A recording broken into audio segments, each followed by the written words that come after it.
when else are we going to have an opportunity to create a world-class, iconic linear park that connects so many different neighborhoods and brings us all together, creates safe routes for our kids to get to school, creates a way for people to ride their bikes down to day transit commute. It connects different communities from the north to the south, and it's an opportunity to save one of the last, or at least restore one of the last pine rockland habitats. It would also be a place to save the bonneted bat. I don't know who's familiar with the bonneted bat. It's an endangered species. It was here before any of us were here, and it deserves to be here.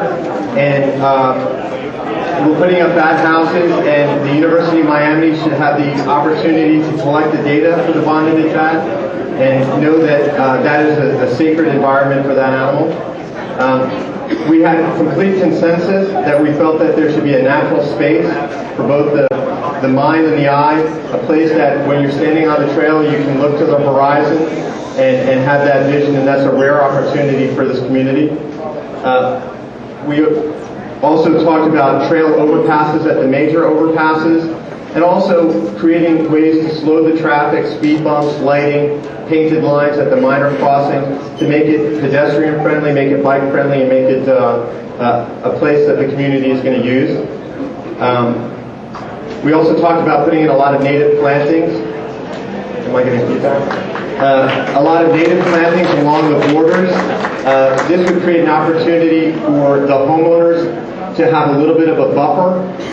Right now where you're on the trail, you can see a chain link fence, a wood fence, no fence, a broken down fence. And what we wanted to do is have native plantings on both sides of the trail, all the way up and down the trail. What this does is it provides a buffer for the residents so they have a little extra space, and also provides that continuity for your eye. We want to make it runner friendly. At this school, we heard a story at the town hall meeting from the track and field. The captain of the track and field team explained that they need to run laps around the football field because they can't get out into the community. It's too dangerous on the streets for them to run. So if we were to create a running friendly environment, the kids at this school, not only would they be able to commute in and out of this school safely on their bicycles and walk to school, like we all used to do, but the track team and other athletic teams would be able to use that. The teachers would have a place to go and exercise. We talked about, especially in the residential areas, not having any congregating areas. So we thought picnic tables, pavilions, and things like that should be at A.D. Doug Barnes Park. It should be at King High Park. Maybe a few picnic benches, park benches, and water fountains and things like that could be along the trail, but no congregating areas. Garbage pails, recycle bins. We talk about safety on the trail. No tall lights, but maybe some low lights just to keep the trail illuminated. Nobody wants to keep the trail the way it is now. There are people who are on the trail that we wish were not on the trail right now, and we're proposing change. FECI is proposing change. We all want to have change, but basically the idea is maybe having bike patrols and getting the trail used, make it very user-friendly. And he's looking at me like I'm wrapping up. So that was our table. Thank you very much. Thank you. And I just wanted to point out there was somebody up here still, that's a true story. I don't know where she went, but that's awesome. All right, we're going to go to the table number 8. You have a presenter for table number 8? All right. And if you finish before 5, that's fine too. You don't have to go. Hi. Our table was split in 2 different ways, but they were very similar. Most of the people that sat at our table are directly adjacent to the property or 1 or 2 houses away. So everybody has a vested interest in having their input heard. The predominant thought was that it should be an open space, minimum trail building, no structures of any kind, no commercial structures, but rather a 2 versions, either a plain trail or one that was a curved trail with a rubber surface, so that you can jog and ride your bicycle on top of. No large shrubs, just trees. Try to get the trees to be like natural habitats, Florida pines, oaks, and some fruit trees. But definitely no large shrubs that could be a home for rodents or people who want to camp out overnight. We also felt that the park should not be open at night, that it should be closed at night. Therefore, there's no need for lighting. And then there's some people that felt that they should have the ability to create a special taxing district to buy a buffer zone. These are the people that are living right on the trail of their property. Like one of my neighbors has 660 feet of trail, and they would be interested in buying a buffer. No cross streets unless they already exist. In other words, like a Mine Street or several of the streets, we have dead ends. We want to maintain those dead ends. We don't want a parking area there for people to come and park their car in front of our houses and then have a picnic and then litter the place and stuff. No power lines. We don't want to see any big power lines. If there has to be power for some reason or another, it should be underground power. And again, no lights. We felt that this is a daybreak to a sunset type of park.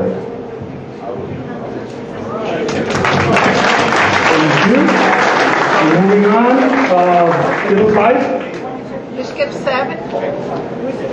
We had 7 and we did 8. So either 6 or 5. 7. 5. We're 7. The first presenter was for which table again? No, 6. Okay. 6? For 6? Yeah. Hi, good evening, everybody. I've been fortunate to have the opportunity to speak to many of you here tonight, and I have to say we have really an amazing community, and I think that's why everybody is so passionate about what happens on this trail. Our vision for District 7 is to preserve the peace and tranquility that we currently experience. I think for many of us, I disagree a little bit on what Peter said. I think for many people, they would have just liked it to remain the way it was. It's been beautiful. It's a peaceful place where you can walk, and I think that would have been great. But we're happy to have a simple, less is more trail. Our vision for the land is that simple. Less is more. No development behind single-family homes or the school, a simple bike path surrounded by trees. If we can keep it simple, it will not cost millions and millions of dollars to create. It's important to us that there are no parking areas in residential zones, and we feel as though people should access the trail on foot or on bicycle. We also would like the trail to close at sundown. We would prefer no lighting or very low floor lighting. It's also really important to those of us whose homes abut the trail, including my own home, for us to be given the option to purchase a small area adjacent to our home so that we can buffer between ourselves and whatever activity is going on the trail.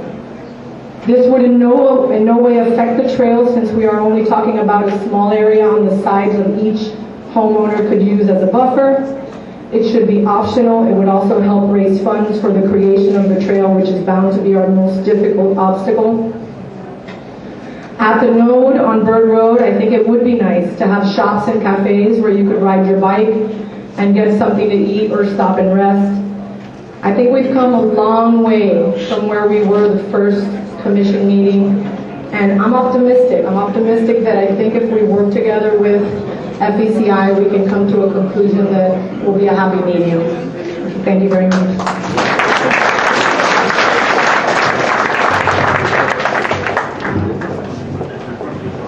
Right, table number 5. And by the way, guys, I know there are a lot of maps. These are just 16 up there, and then we're going to put 16 more once all of these are done. So remember which table you're on. Yeah, fine. And if you could point to it and talk, so that would be better. First of all, I'm just about everything the lady before me said, I agree with. But let me go through our list. Okay? First of all, no development of any kind as far as no development of any kind as far as construction of edifices of any kind, apartment, townhouse, etc. Okay? The trail should be at most 12 feet wide. The owner should have the capability of buying and helping finance any part of the construction of the trail. And we suggest 10 to 12 feet on each side of the trail that the owners can buy. And we've talked a lot about how they can finance where people can't afford it and stuff like that. But, of course, the native tropical trees throughout the trail. Benches occasionally, solar lights, battery powered, down facing only, so they can be used at night if they have to, for people who use it at night. Some people want sunrise to sunset only. I don't see a problem with that, or we can go either way. Some people want access to their homes from the trail. I don't know how that plays into this, if you can do that. But basically, they want access to the home. They want to be able to go from the backyard to the trail and vice versa. Okay? And no commercial activities on the trail. Okay? That's basically our stand on the trail. Based on the zoning in the area, I don't think any type of development would be considered any other place in the world. So I don't understand some of the zoning issues that nobody's ever been able to explain to me how they can change the zoning to build any type of homes or apartments or anything in this area, where my home is in a residential area that has to be at least an acre in size. That somebody has to explain to me very slowly one day. Thank you. Thank you. And so now moving on to table number 4.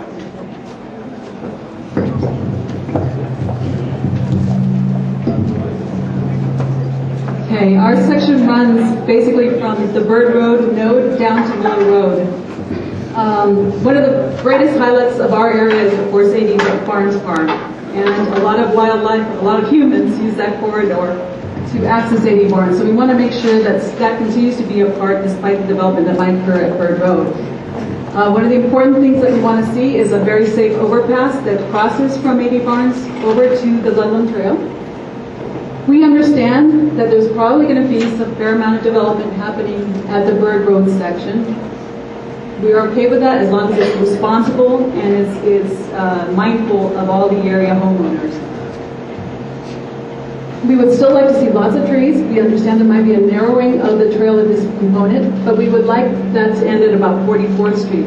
South of 44th Street is where you have a lot more homeowners living to the actual east of this area. There are commercial areas on the opposite side, condos with long-time homeowners, especially a lot of people here representing the Oasis. We want to make sure that area's got park benches, trees, is not developed, and the commercial areas that may be developed on the other side, the Bird Road Arts District area, we want to make sure they're low scale, no more than 2 floors, that's representative of the area homeowners. And that's another point we did want to make. The Bird Road Arts District, we think that would be a great concept as far as how to develop that zone. Now, there's been a lot of talk about the trail going up to 48th Street. Again, we'd like to see that pushed up all the way to 44th. For the areas, we were talking about an possible access point at 44th Street. You could actually connect the 2 sides of the street at that point. You can't do that at 48th Street. We're concerned about the homeowners on 48th Street having a lot of traffic going through this area as well. These are single-family homeowners. So we want to make sure that we move that towards a more commercial side of the area. We want no motorized vehicles on any of that strip up to 44, actually all the way to Bird. And then for the homeowners, these are all single-family homes going down to South Miami High School. We want it to remain as green as possible. Some of the biggest concerns that they have is safety and access from the South Miami High School. Right now, a lot of the students access right here where the houses end.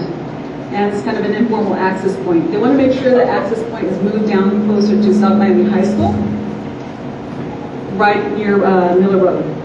And to have some amenities there for the high school students, such as volleyball, track, whatever. There might be some sports type amenities that we could have access to for the students there. And again, the biggest point being, we'd really like to see the Greenway pushed all the way to 44th Street. Thank you. right, table number 2. Oh, okay. She's going to be doing 1 and 2 both. Hi there, my name is Cynthia Green. I am the president of Lake Ridge Homeowners Association. For those of you who know, yes! As you go on Miller Road, you see Bridge Point on the corner, Miller and 72nd. Then from that to 48th is Lake Ridge. We have 170 townhouses around a magnificent, pristine lake. We have a parkway in the back, and then we have the Ludlam Trail. And we have had our idyllic lifestyle for close to 40 years. I believe Lake Ridge was built, our covenant says 76, the buildings are probably 78. I happen to very much agree with the gentleman that came up and said this development would not even be proposed in any other city but this. I happen to agree with that gentleman. However, what is proposed we have to deal with. What we have proposed in our drawings, which are done in 1 and 2, because this is the number of Lake Ridge residents that are here, we have no objection to a trail. We would like it to be walking, biking. We don't oppose lighting if it's low lighting and turns off at a certain time. And if it is done in a way that is environmentally friendly, Florida native plants, what we are doing in our community, we believe that these people can do if they have to do this. We only go to 48th. I agree that it should probably not go beyond 44th. In other words, I agree with the speaker that was here before, because I know those are residential communities. We see what's behind us across the trail. That is all residential. People have spent their entire lives there. And to bring in something now, a commercial development on 100 feet of land, is simply inconceivable to Lake Ridge and most reasonably thinking people, I would imagine. Our drawings on 1 and 2, we're suggesting biking, trees, natural Florida native species, and you could come up here and see it's pretty much what everybody before has said. I think that to the extent that there's residential all the way to 44th, nobody has, I don't believe anyone here has objection to development behind the areas that are already commercial areas. But to take what has been a beautiful area, there's 1-acre home sites, there's other single-family home sites, there's our homes, there's Bridgepoint, to take that and try to develop a 100 feet wide area in this beautiful, pretty much pristine residential area is simply anathema to us, and we hope we get listened to. Thank you very much. I'm going to do now somebody from table 2. All right, so real quick.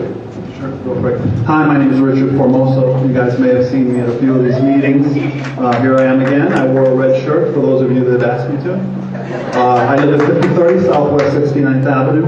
It puts me across from Lake Ridge. Over here by my buddy Nelson.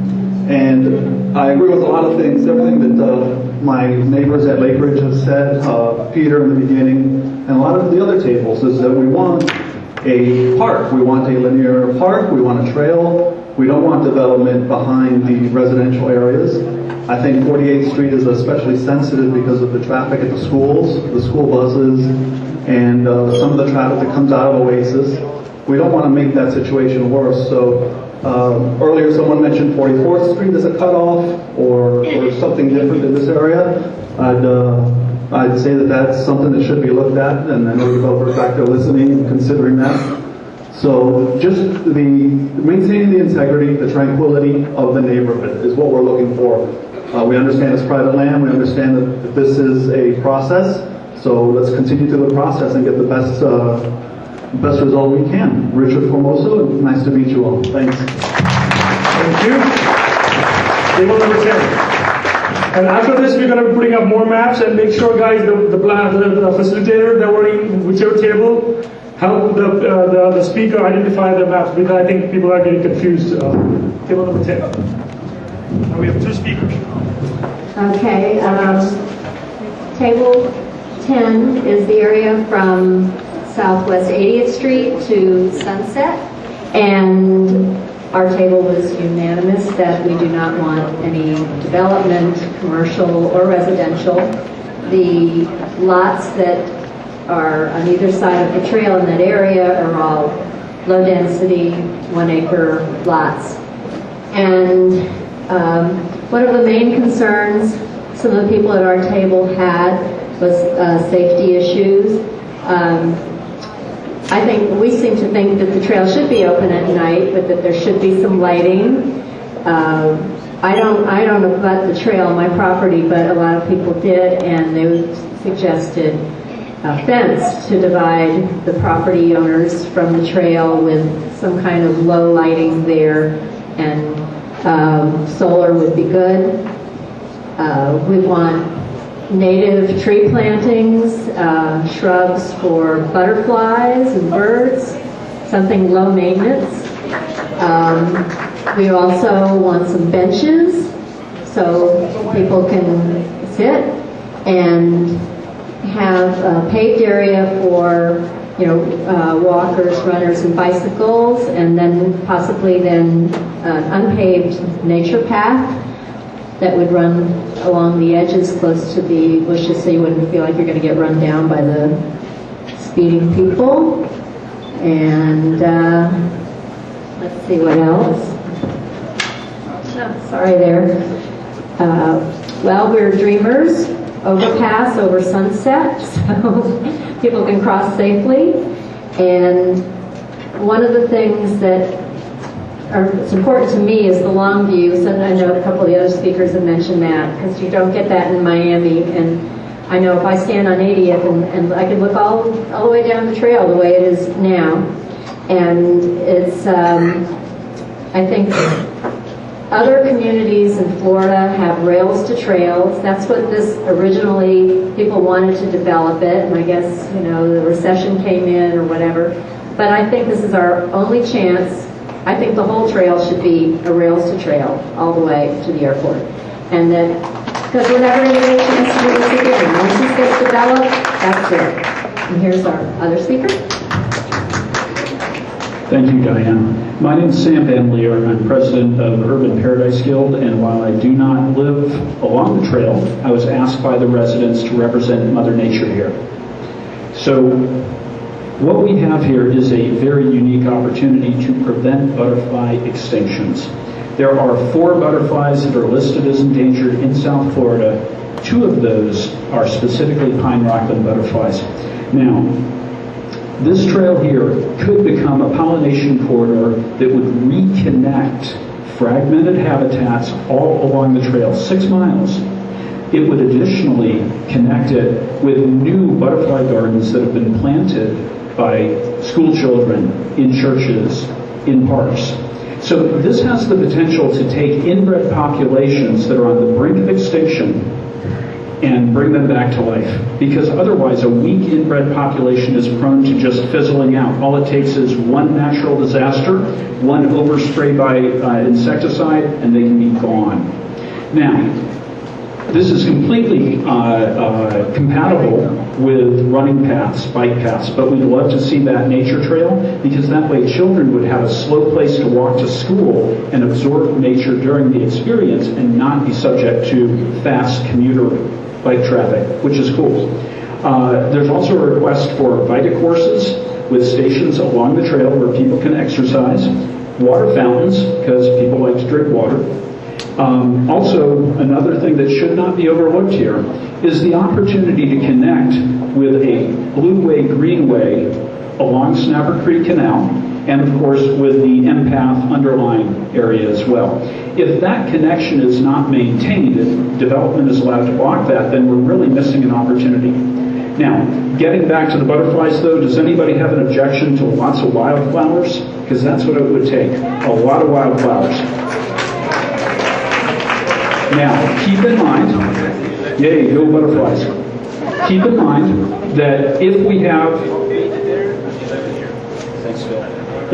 heavy shade that heavy shade may actually prevent wildflowers from thriving. So we're going to have to make a decision. Do we want to have deep shade everywhere, or are we going to allocate a place for butterflies, wildflowers, pine rockland habitat with people enjoying it? That's my say. Thank you. Thank you. Now we're going to try and really quick put more maps up there. So just give us like 2 minutes. And again, guys, let's keep it to 5 minutes. There are a lot of maps, a lot of tables, and I think everybody wants to. And so also, I'll ask please nobody to leave so that you can listen in to what the other tables talk about. Can we put it on top? Yeah. Put it on top.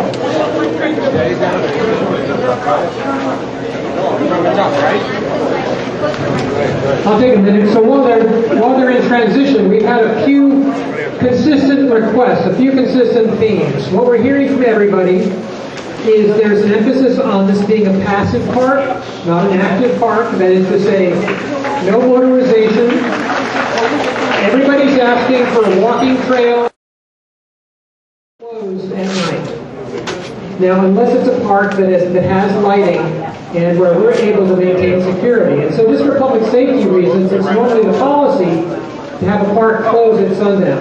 Now, that said, if people come out and use the park after dark and nobody sees them and they don't cause a problem, then it's not a problem.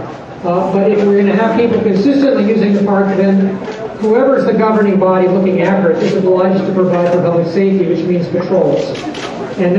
But I think that's putting the cart ahead of the horse, because you don't necessarily need a lot of design for evening access. The real design concerns trails, trees, fences, water fountains, shrubbery, buildings, etc. So that's what we're really here to work on tonight, but I think we're hearing you that people do want some limited early evening access to the But one thing I'd also like to point out is that if you live along a good cross-section there, everyone was agreeing that we want to see a trail where the primary purpose is to be a restored nature preserve, a pine rockland, native flora restoration. We all love that. We also like the idea that was first proposed by Mr. Van Leer over there, the less is more idea, and also the really nice idea of having alternating habitats that are consistent with pine rockland. Have like pine rockland prairie in one area, and then pines, and then meadow scrub, and kind of under the guidance of the people who kind of live along those areas. Butterfly habitat was really important to us, and really important to us in our area. In fact, where's one that they're waving back there. They have the bat hotspot right at their house, and I have the second bat hotspot. We think there are bonneted bats roosting right near our property. So to us, this particular area, we don't want to see a lot of tall trees in the middle of the trail because the bats need a flyway. So these prairie ideas and the low scrub would be really nice to be consistent with that. We also don't favor any kind of lighting. No structures except the trail itself, which we'd like to see asphalt and be something like 10 feet to no wider than 15 feet. One of our members suggested an adopt a tree program where you could buy a fruit tree to plant on the trail so that people going through the trail, something of course native friendly, and people could have fruit when they're wandering along the trail. Which would be kind of nice, I thought. We agree with all the people who said there should be no structures that would encourage congregating. Benches near crossings would be fine as long as they were single seating benches that didn't encourage people to sleep there. The full width of the trail was thumbs up, although the idea of, remember, these are only half the people abutting the trail in the group. They thought that existing leases should be continued and encroachments that exist could be turned into leases, that those funds could be used to help maintain the trail and maybe even purchase the trail. Let's see. Minimal fencing. We thought that the homeowners should be responsible for whatever fencing is there, which could reduce the cost to the county. And I think, am I forgetting anything, folks? All right, we're pretty consistent with everybody else too, I think. So thank you. And I'm going to jump to table number 16 because the only person that's left from that table has to be Tsusung. Good evening, my name is Dana Stubinyan. Hope everyone's having a great evening. We're all on the same page pretty much. Less is more, most definitely. The only thing, thank you. The only thing that I think is really important is that we have a definite, trail that is for hiking, walking, or biking. Because what happens a lot, I go on a lot of trails and there's this biking that they're going so fast. And you try to move out of the way and there's a lot of accidents that can happen. So if there's any way to do either 2 trails or at least one that's really marked, just for the bikers and for the walkers, I think would be a lot safer for our kids and for everyone else involved. I agree with the no houses, and that's really about it. It's really great to see how we're all kind of in agreement. It's really nice to see that. And have a great night. Thank you so much for your time. All right, table number 19.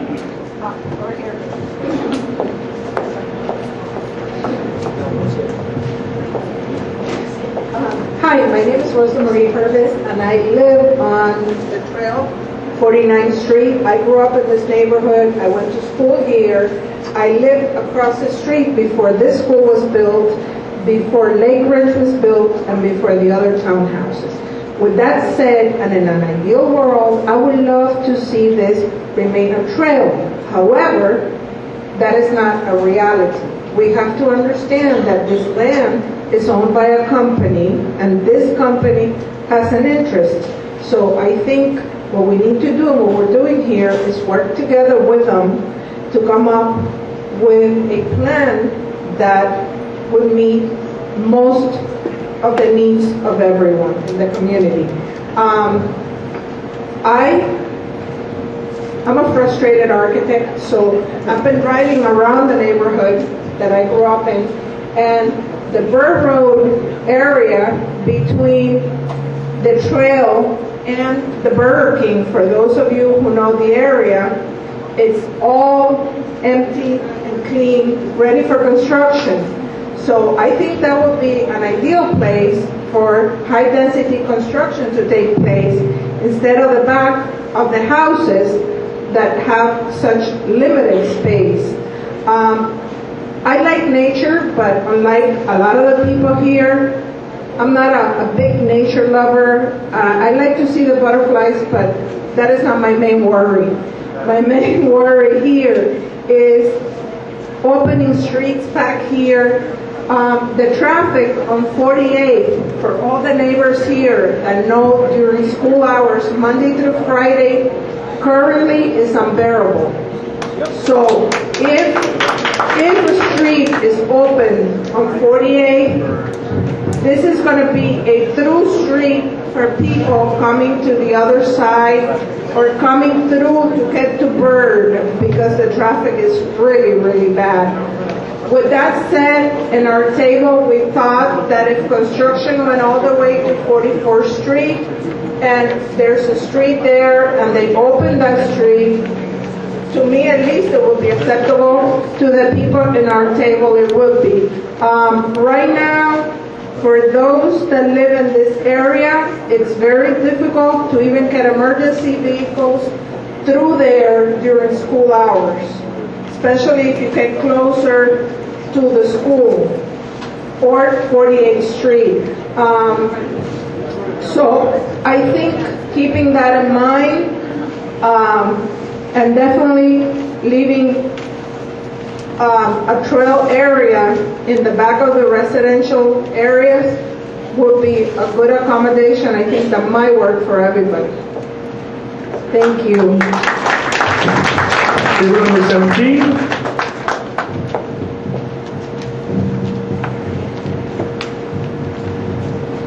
Hi, I'm Dennis Valdez. I'm the Vice President of the Oasis Homeowners Association, where we have about 600 voters in that small area in Miami. I really believe that we all want the same thing. And I think the only way that we're going to get it is by all of you that we're one and doing this together.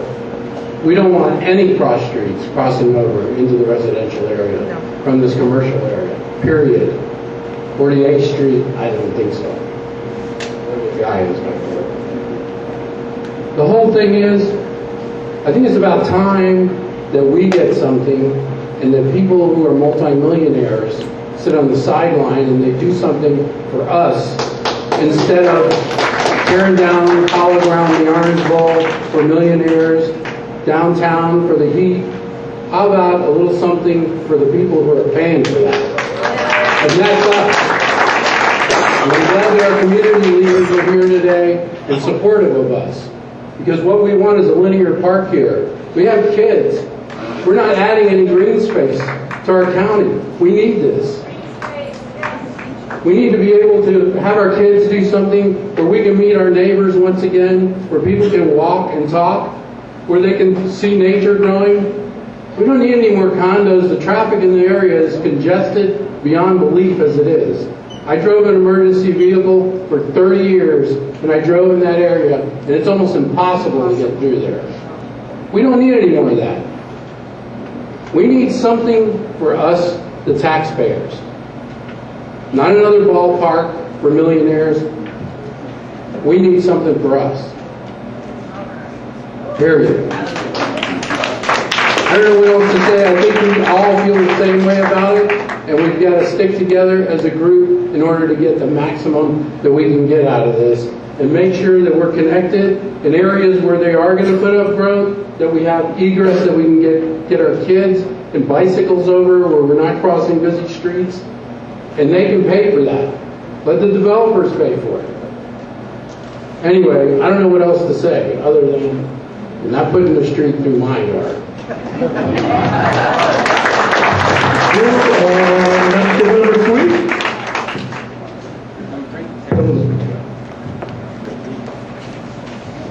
Thanks.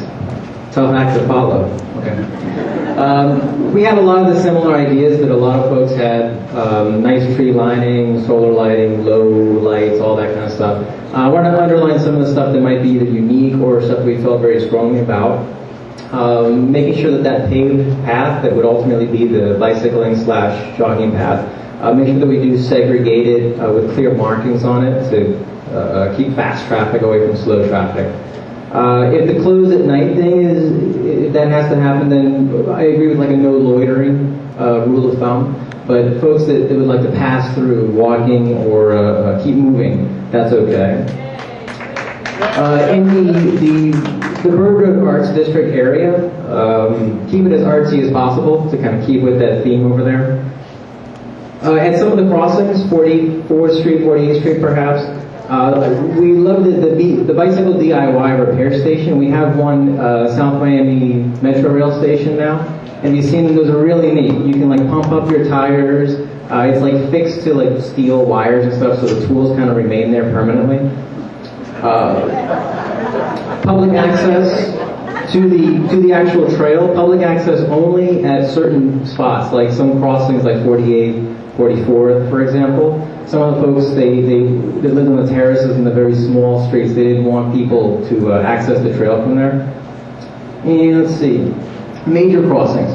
So if the beautiful overpasses are not possible, perhaps in the meantime, things like loud crosswalks, like at the MIA airport, like it's really, really obvious if someone's in those crosswalks. If there must be structures of some kind, eco-friendly. And if a trail portion is developed, requesting that they access only from the west side of that, so the more industrial side. Thank you. Thank you. And table number 15.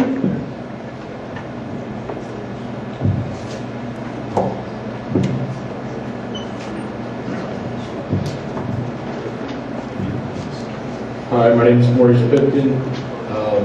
Talking with my group, we were for section 4, pretty much the whole length of the trail.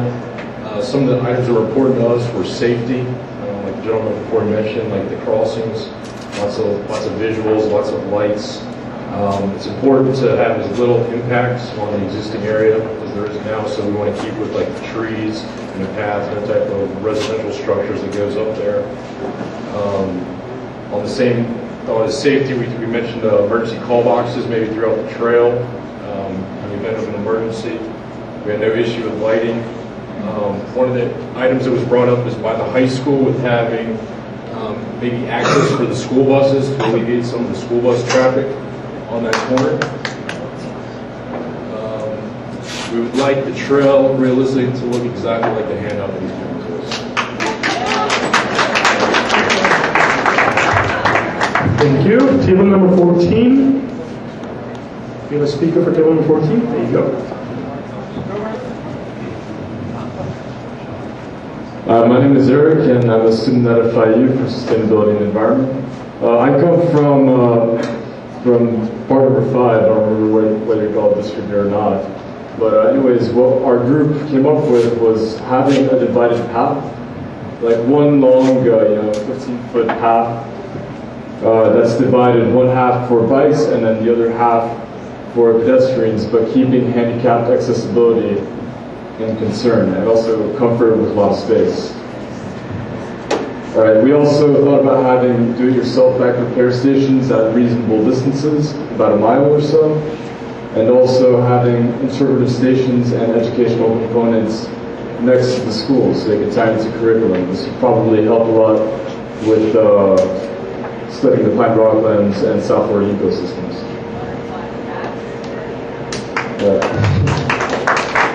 And especially give a lot of attention to public safety near the schools, because the morning and afternoon when schools get out. All right, and we had an idea about an electric trolley, but there was no consensus.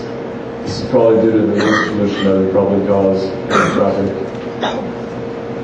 All right, and native habitat restoration is also a very important part. We want to restore the pine rocklands, and it's only 2% of them are left, so it's very important. A lot of endemic species are in that. And we did not have a consensus on whether or not we should have lighting or the opening areas, the opening hours of the park. But we did emphasize, it is important to be able to commute at all hours. Emergency telephones also tied in with the patrols would also be a good idea, reasonable distances in case of emergencies. And no development in residential areas such as parking lots. And allow adjacent owners to buy a small part right off their lots so they can provide for buffer. Yeah, and maybe also the city bike program could also be applied to the Ludlam Trail too. Thank you. And table number 13.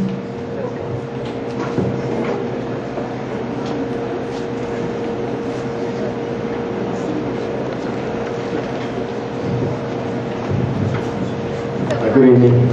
My name is Olivia Morena. I've been in this area for about 45 years, and I remember when we first moved into that house, I could go over to 408, it took about 30 seconds. Nowadays it takes about 20 minutes. It's only like 4 blocks, bumper to bumper. I think that no matter what we do, we ought to keep certain goals in mind, and I wrote them here, but they're upside down, so let me see if I can do this. Okay, I think we ought to reduce the number of cars. In my previous life, I used to work internationally, and I've been to a lot of different countries. And in some areas, you see how they're able to deal with people, where they live, where they work. And usually it's very, very close nearby, and they don't need cars. If we don't cut down on the number of cars, there's no way we can make it. I mean, it just isn't. Even with the number of cars we have now.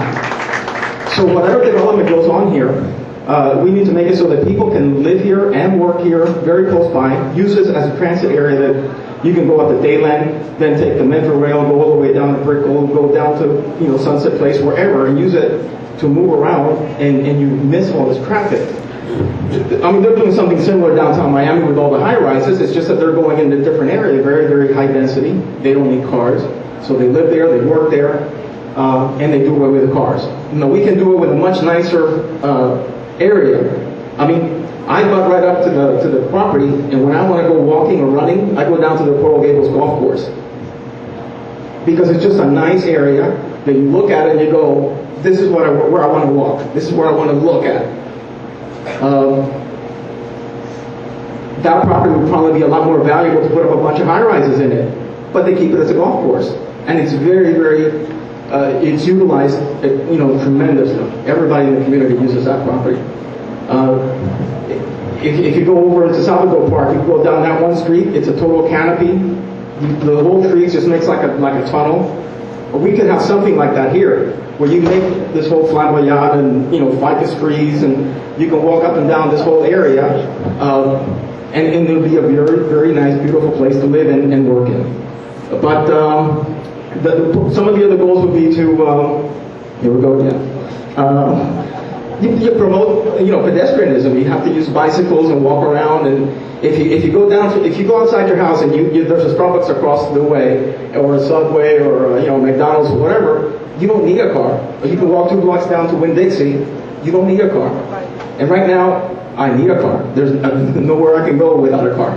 So anyway, whatever is adopted, I hope that you'll keep in mind that these should be some of the goals. And whatever is adopted, so long as it meets these goals, I think it would be great for the whole community. Thank you. Thank you, and I think we're going to put up the last lot, which is, I think, 4 more tables to go. My first priority would be to buy the whole piece of land for a park. That would be wonderful, but it seems like a bit of a pie in the sky. So what I would love to see, and I think the only way to keep development away from the lower density areas like between Miller and Sunset is to increase it at Bird, increase that 4-way at 8th Street, similar to what they've done at the High Line in New York. And that's the only way. Otherwise, I know that in order to get a return on their investment, they want about 2,500 units. And the only way that they can do that without developing behind our houses is to go dense. So I have a picture of the High Line, and the trail could be 80 foot wide if it goes through the building instead of around the building or under the building. And here's a picture. I'm going to post it. Thank you.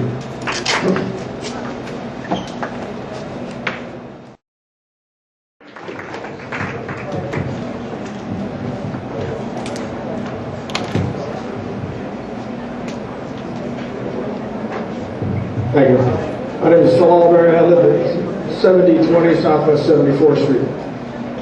The people that were in our group predominantly live between Sunset and 80th Street, so to the south of the proposed trail. Most of what we came up with was pretty much things that have been said all along. A couple of things, a lot of people brought some new ideas for parking, maybe something underneath 878, something that's already in an area that can't really be used for a park. Another thing that was brought up is new technology. Sometimes they're making the paths out of photoelectric cells, maybe something with FPNO and a cooperative venture. 2 paths, one for bicycles, one for pedestrians. Incorporated in the thing, we had a bike course, maybe a city bike rental at one end or the other. Most of the people asked that the adjacent homeowners be allowed to purchase some portion of the property, or giving the option anyway.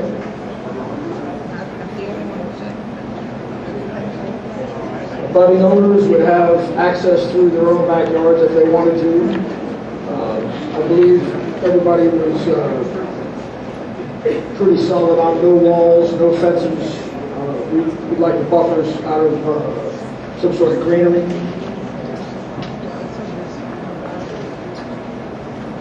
No motorized vehicles, animal waste disposal stations, along with regular garbage disposal stations. Sun up to sunset, hours of operation. No parking in the neighborhoods. It has to be, if you're going to have a vehicle parking, it has to be at one end or the other end of designated parking areas. Limited access on the dead ends that are already there as far as pedestrians or bikes only. Lighting would be solar lighting, kind of cut back on the FBL bill. It'd be nice to have water fountain stations. Pedestrian crosswalks at 80th Street and 72nd. It wasn't light up to where it really pays attention. And also the path should be meandering rather than a straight line. I get it all? I think that's it. Thanks. Thank you.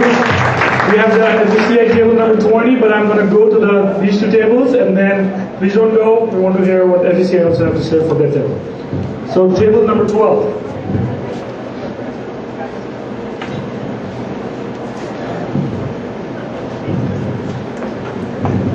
Hello, good evening. We're table number 12. We are part of the 6th group. We are bounded by Sunset, okay, on the north side and 80th Street. So we're basically at the end of the trail. Okay, we have come up with more or less the same ideas everyone else has exposed here.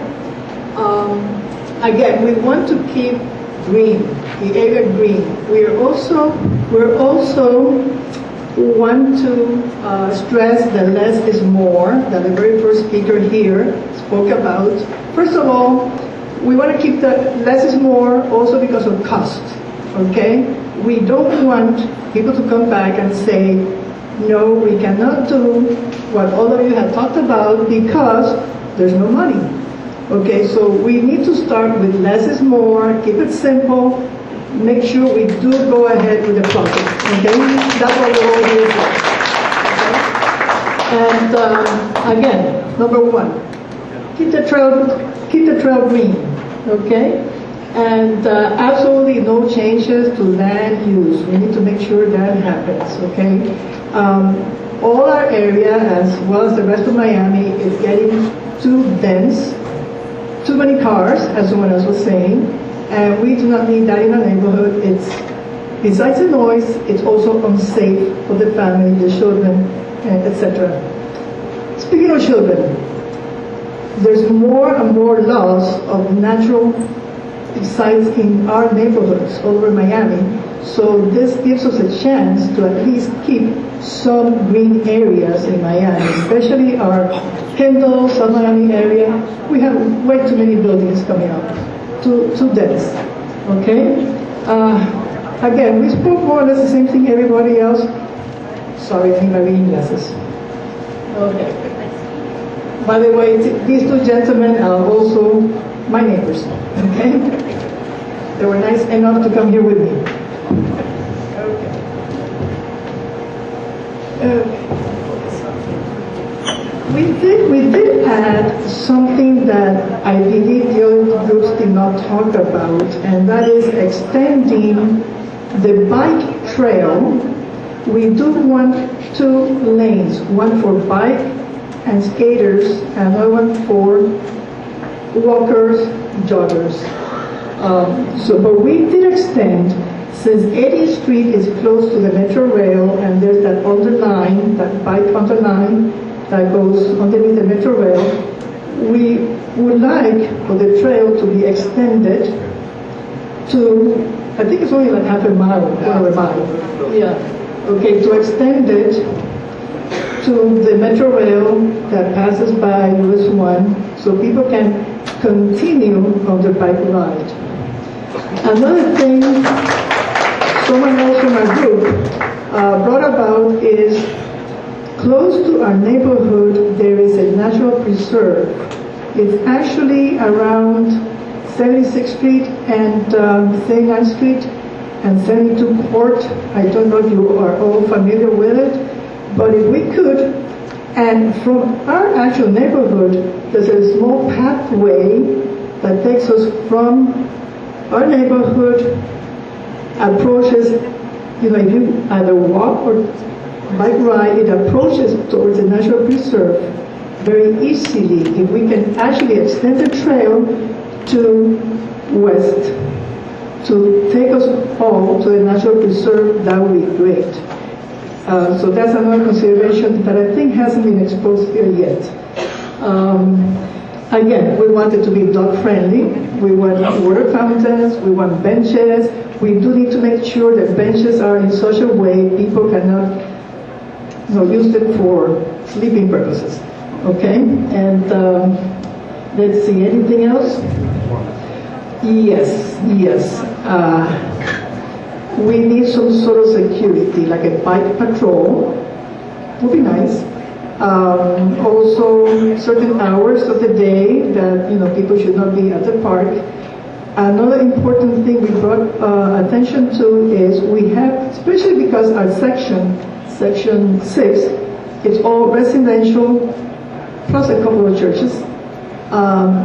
We need to consider that any lighting we place there does not interfere with the quality of life of the residents that are about the trail. So we need to keep the lights low.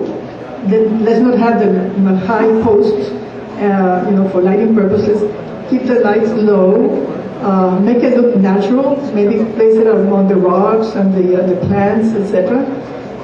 We also want, again, water fountains. And since we want the park to be dog-friendly, we should also have water fountains that have the smaller, the shorter water fountain for the dogs. And I don't have a pet, so we have to think about those that do. Okay, great idea. Yes, he came up with the idea, like they do at the colleges. I think I've seen them in UM, that they have posts where. Yeah, you want to add to it? Yeah, okay. At UM they have, if people encounter an emergency or they feel unsafe, there's a button you press and it goes back to the UM police station. So we should have something like that too, just in case. Anything else? Another thing is someone thought about having retail spaces there, to sell food items or something else. We rather not at this time, okay? Again, we want for this project to go ahead, make it happen. It's going to work, and later on we can add other things to it, right? Anything else you want to add? No? Nothing else? Keep them up. Okay, thank you. Thank you. Table number 11. Table number 11.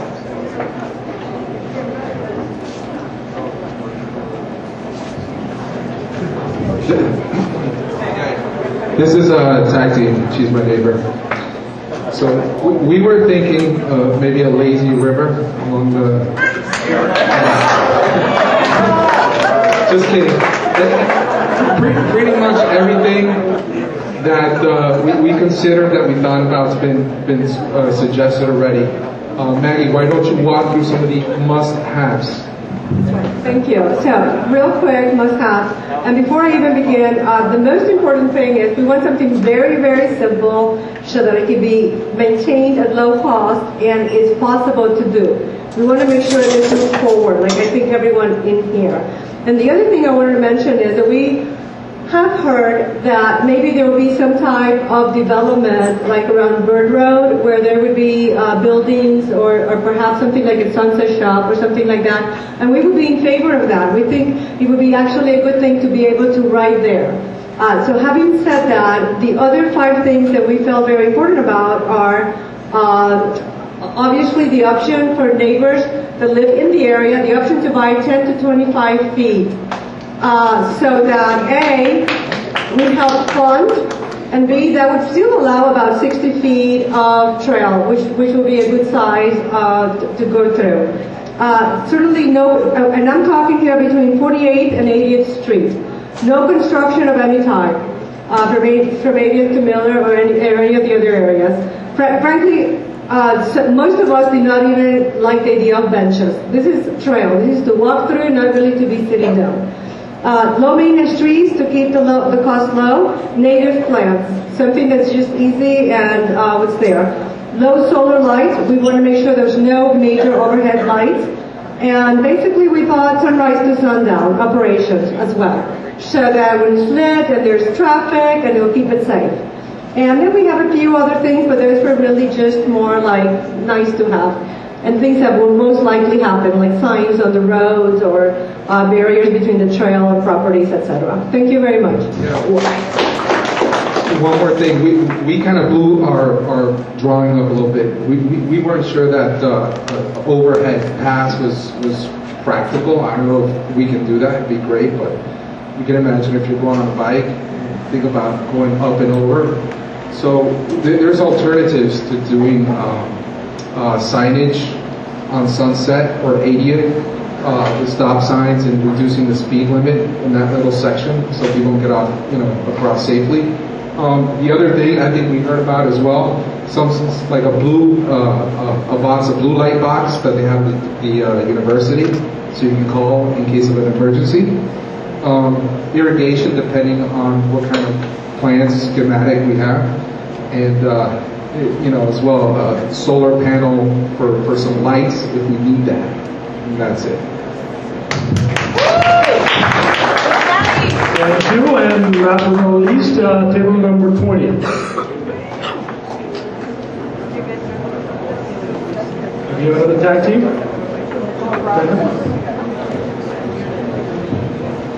Thank you very much. Good evening, ladies and gentlemen. My name is Robert Chisholm. I'm president of Chisholm Architects. And here with me is Alfred Lurigados from FECI. We are consultants to FECI. We're architects, urban planners, urban designers. Our offices for the past 25 years have been in Marina Lakes. So I know the area very, very well. And I have to tell you I'm a little nervous being the bad guys up here, but I'll try to walk you through. There's a lot of you in the audience that know me and know our firm, our work, and you know that we try to do a lot of projects to be very, very human, very much oriented towards the human being and the human use. So that's what we're trying to do here. And essentially, what we put here is for some thoughts, because when you design, when you start the design, you have to listen to the people who are going to use it. You have to listen to the people who are actually going to be using, living it, and being influenced by it, and vice versa. So the process takes time. We have to sit down and listen. In fact, the next 3 days we'll be in the studios. The team and I will be there. President, I will be there. I would love to hear your ideas. I would love to sit down with you and work on some theories and things like that, because you actually have to test things, make sure they work and things of that nature. So it'd be a pleasure. It's a process to study and understand where we're headed with this. But I can assure you that the intent is to do the very, very best and possible project we can ever do. Now, also the intent is to actually keep from 48th Street to 80th green, if we can. We would like to keep green.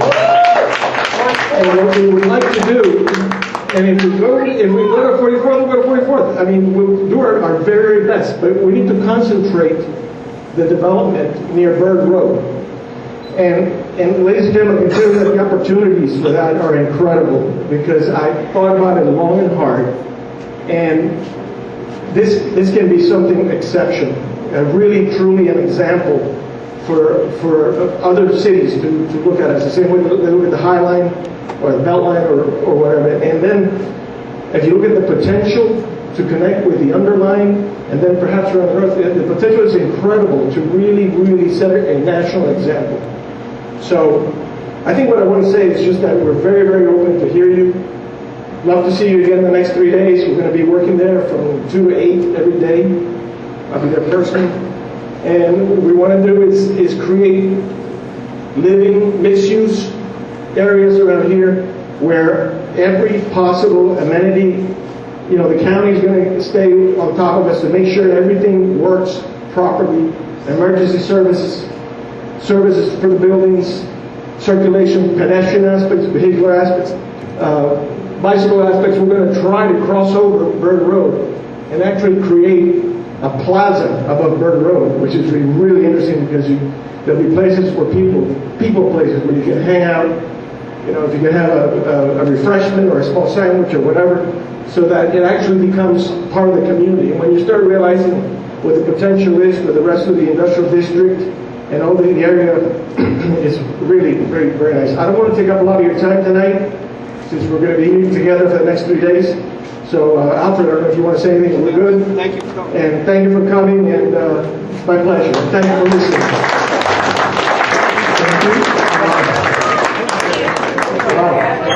A lot of work, and so first of all, please guys, give yourself a big round of applause for all this content.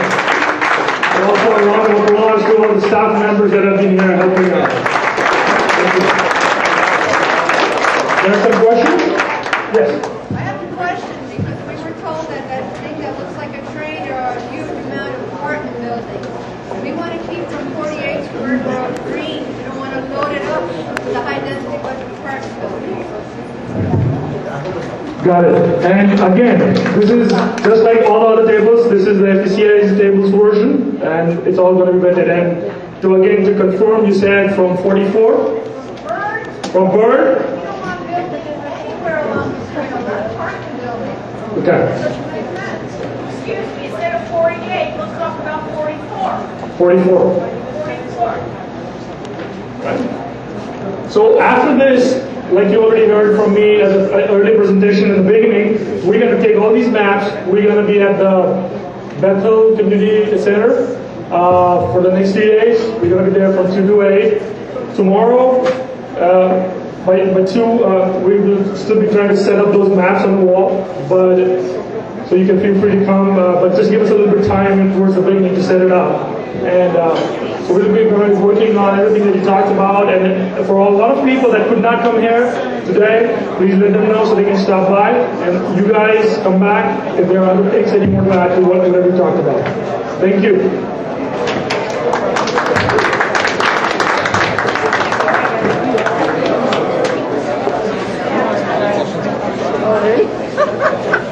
Oh,